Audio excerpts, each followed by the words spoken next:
5-Point Investor Inspection. What is a 5-point investor inspection?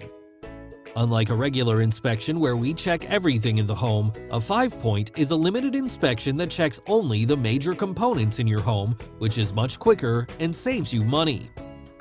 We'll check structure and foundation, including the attic, HVAC heating and cooling, electrical box and limited interior electrical, plumbing. Check for proper drainage and running water at kitchens and baths, and your water heater.